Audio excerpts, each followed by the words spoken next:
Ya kan, meditasi itu salah satu untuk menarik energi sebenarnya, tapi tak kalau tahu caranya. Bukan semedi anggar-anggar semedi seperti ini. Ada macam-macam. Tangan itu harus bagaimana, harus seperti ini, harus seperti ini, ya kan? Atau seperti ini, atau seperti ini, atau seperti ini, atau bahkan ada yang seperti ini.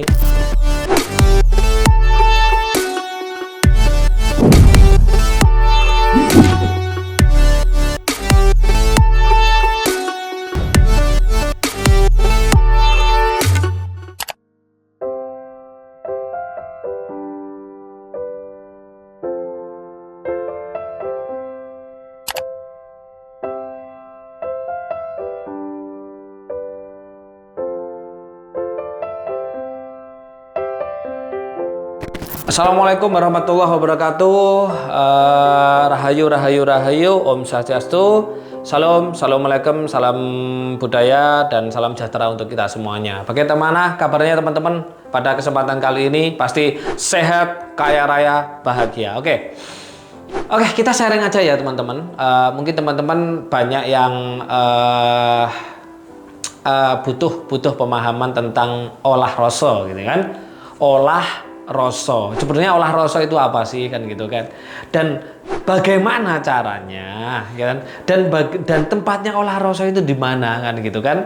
Nah, ini penting sekali. Banyak sekali orang ketika pelatihan RK itu, ketika saya bertanya kepada teman-teman, olah rasa itu seperti apa dan bagaimana teman-teman? Satu pun tidak ada yang menjawab dengan benar gitu ya. Ini dilihat, dikomben secara ilmu sains, secara ilmu pengetahuan gitu ya teman-teman. Maksud dari olah rasa itu seperti apa? Oke, di dalam salah satu buku yang pernah saya bawa ya, saya baca teman-teman ya, ada buku Power and Force ya di situ, dan buku karangan Robert T. Kiyosaki itu bilang seperti ini teman-teman.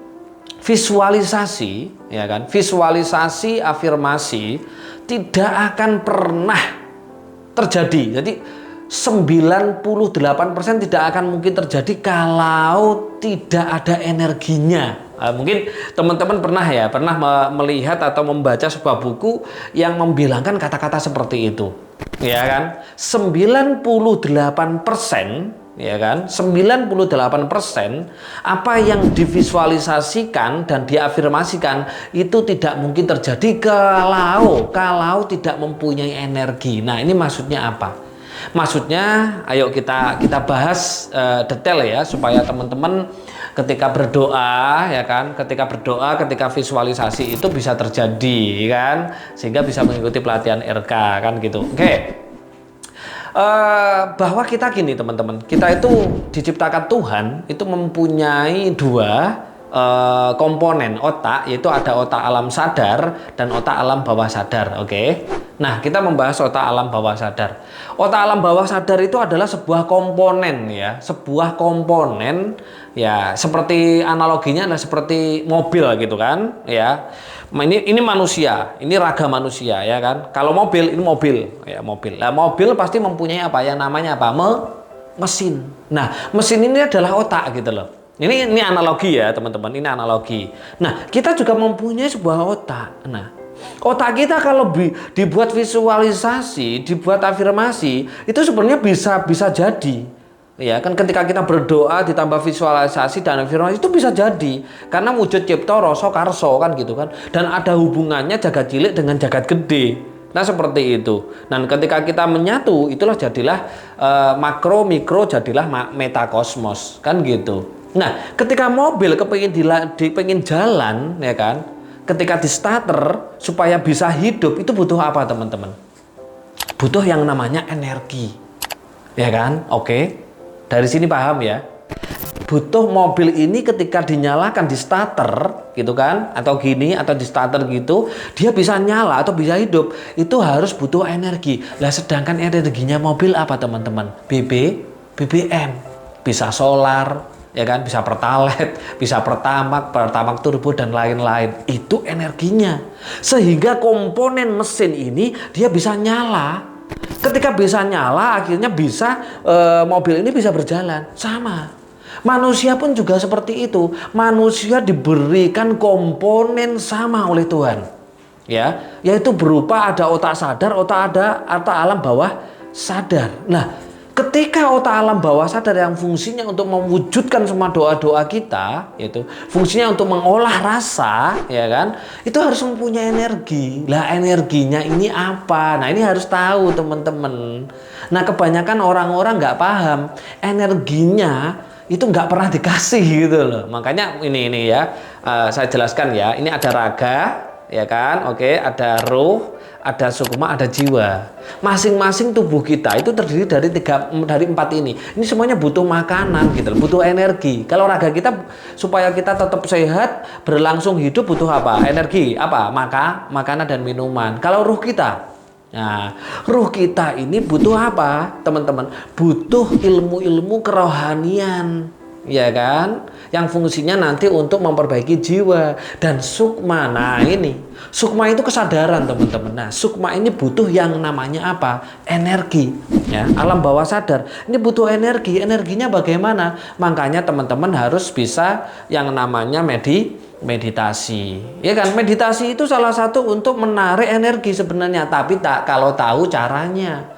Bukan semedi anggar-anggar semedi seperti ini. Ada macam-macam. Tangan itu harus bagaimana? Harus seperti ini, harus seperti ini, ya kan? Atau seperti ini, atau seperti ini, atau seperti ini, atau bahkan ada yang seperti ini, ya kan? Mohon maaf, ada yang seperti ini, keliru ya. Nah, gini. Seperti ini, macam-macam, ada yang di sini, ada yang di sini, ada yang di sini, ada yang gini.